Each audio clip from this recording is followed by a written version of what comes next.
Hello, this is Reverend Don Lewis coming to you from beautiful St. Louis. And now we continue with part 2 of our coverage of the 21st Annual St. Louis Pagan Picnic. I'm sure you'll enjoy it. I'm Shea Morgan, and I'm here in a couple of capacities this weekend. I'm here for the Temple of Witchcraft booth that we're doing for our 3rd year in a row. And also separately, I'm here for Spirit's Edge and Spirit's Edge's Seeker Salon. We were honored to do the opening and closing rituals this year, in addition to teaching some workshops at Picnic. Oh, very good. So in the booth, the Temple of Witchcraft, we have information on the Mystery School. We have books with the live signature of Christopher Penczak on a gorgeous piece of art book plate that was designed by Mickey Mueller just for Pagan Picnic. So we have that. We have some crafts from the Temple store and a lot that our Temple of Witchcraft members made here locally. In addition to, in England, we have a Temple member in England that we met on the pilgrimage to Glastonbury 2 years ago, and she made some delightful items and set them over as well. So very nice. Very busy with the booth.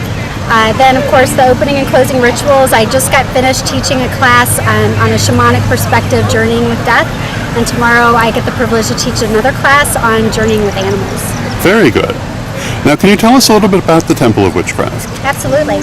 The Temple of Witchcraft is a 501c3 nonprofit organization that was founded by Christopher Penczak, Steve Kenson, and Adam Sartwell. It is based on the concepts of love, will, and wisdom. And it has a mystery school. It has also a ministry that's set up based on the signs of the zodiac. And right now the only physical temple location is in New Hampshire, but they do have an outreach through their various students and members of the Temple of Witchcraft kind of across the country. Very good. And are you enjoying your weekend? Oh, immensely. And my gosh, this weather, it's so beautiful. How can you not? But it's beautiful here today. The people are amazing. Just the stories of each person, how, the Temple of Witchcraft booth touches them, or how a class or workshop or ritual touches them, and the people that you meet. It's just so incredible. And to be here, to be of service, to feel the spirit running through the sense of community. I just am amazed every year at what an even more magnificent job the people who do all the hard work for Picnic do in order to make this happen. And we're so lucky, and I have such gratitude to be able to have that here. So I'm having a fabulous time. Wonderful. Now, as a veteran of the Picnic for a few years now, what would you say to someone who's watching this video and wonders if they should come? Don't be afraid. Come. It's fun. It could be like any other craft fair if you want to think of it that way. There's great food and booths and nice people, great people watching, as my dad would probably say. But everybody's really friendly and open-minded, and even the community around us that maybe isn't into the pagan community has embraced us.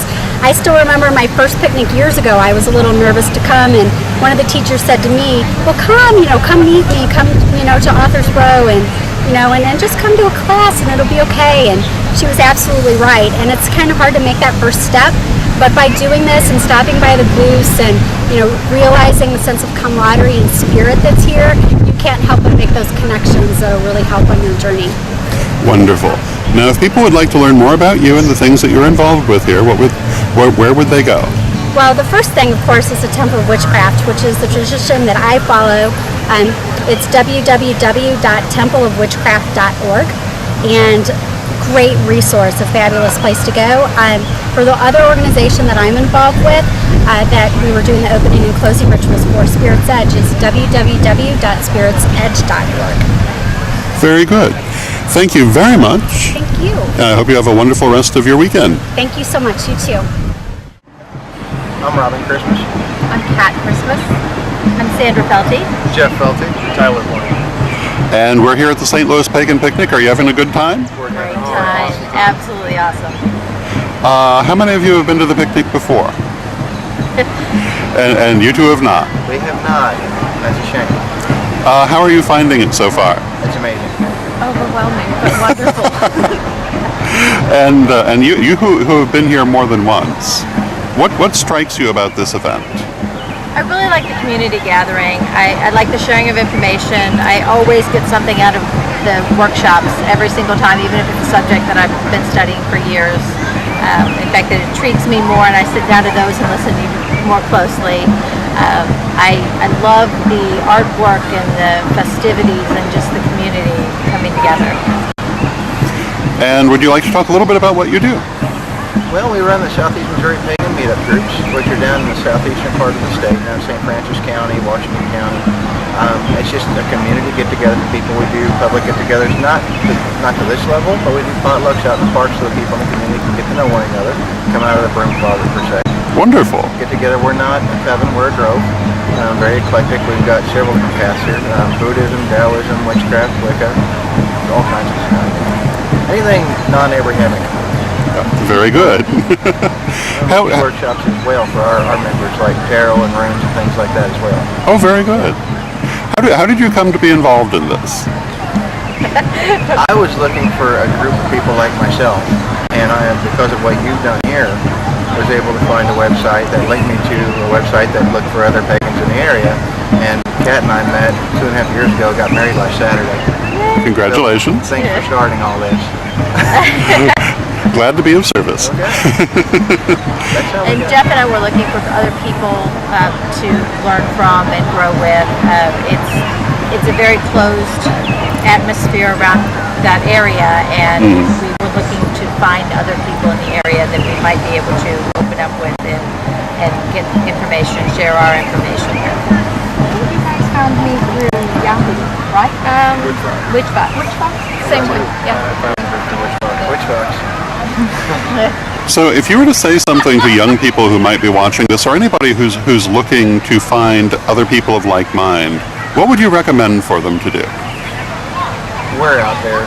Go to Facebook, go to Witchbox, go to your local library. Pick up a book by Scott Cunningham, Ray Buckland, any of them that got every one of us started on one of those books and cut our teeth on them, and then just start looking for people. And there's a lot more of us out there than they think. It's very true. I started the Farmington and Park Hills Pagan Meetup because I felt like I was the only pagan in the area.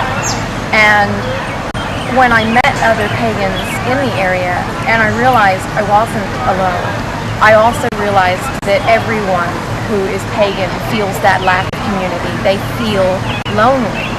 And so I started the meetup specifically to help people find each other and have a discourse with like minds. You are not alone.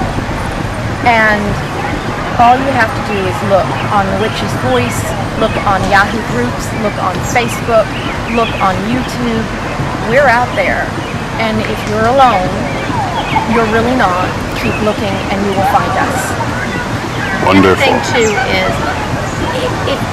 if you see somebody who just you want to go up there and talk to them, there's probably a reason for that. There were a couple times that I almost met people, and then they finally came to the group. I'm like, oh yeah, oh okay, yeah, I remember seeing you, and I didn't talk to you, or you just get to talking to somebody, and just there's a reason for it, and just follow that thread until you find what you're looking for, because it'll be there. Very good. So if people would like to know more about your meetups, where would they go? Facebook. Southeast Missouri Pagans or Farmington and Park Hills Meetup groups on Facebook. Or paganstandardtime.com. It's my website. Oh, cool. We have a forum, we have stores, we have... We just got handfasted on Saturday. We're getting ready to post up all the videos and how we did it all and everything. It's going to be on that website too. Oh, wonderful. And there wasn't a lot out there, so Robin actually wrote the ceremony, and he did a very good job of it. Very good. Well, thank you very much for your time. Thanks for having us. And I hope you enjoy the rest of the picnic. We absolutely will. And we'll be back next year. Very good. Thank you. Nice to be. Okay, I'm Brian Martin with Gourd Monsters. And you make gourd monsters. We do. We take gourds, turn them into bird feeders and bird houses. Very cool. We draw on them, then we use a wood burner and burn in the image that we draw, so it etches it into the gourd and it stays. And then we cut them out, hollow them out. So like this one would be a bird feeder, you put your seed in, and then we give them a little spine. And for this one, this is a jack, the spine works as a counterbalance. Ah. It gives them also a little, kind of a cool look, having the spine on it. And all this wood is cedar. Like on the apple feeders here, that's cedar, and that helps last a little bit longer. But Anything that we draw on, we'll wood burn them, and then we clear coat them with 2 coats of exterior spar varnish, so that keeps them good in the weather, and all it really does is protect the paint. The gourds themselves are outside for a whole season, so they really don't need any other protection. Holes are drilled in the bottom, and that helps keep any rain that gets in from building up in there, and that'll soften them and weaken them. So most of these all of them have drill holes in them to drain the water, so they're good to go. So how did you get into this? I've always been doing art. My dad actually, when he retired, started doing birdhouses for hobby, and I thought I wanted to jump in. He wanted me to try out his new wood burner, so I went and tried it out and liked it, and we got some gourds, and I said, well, let me do some skulls, and that's where these came in. I started doing sugar skulls, and we made probably 7 or 8 of these and took them up to our Winsville flea market, and they sold like crazy. So I thought, hey, I'll do some more, and then it turned into gourd monsters, and it's just taken off. Now we do stuff like this still, and then we do custom stuff like the dragon and Darth Maul, Iron Man, different things that people want. The dragon is very, very cool. Yeah, thanks. That was a broken gourd that I got. The top was all broken up, and I thought, there's something I need to do with this, and I kept looking at it, and I carved it up some more and put another gourd inside of it and built it up and turned it into a dragon hatching from an egg. So it's been a popular one. But we're on Facebook. You can go to Gourd Monsters on Facebook and check out our page. It's www.gourdmonsters.com. No, it's not. I screwed up.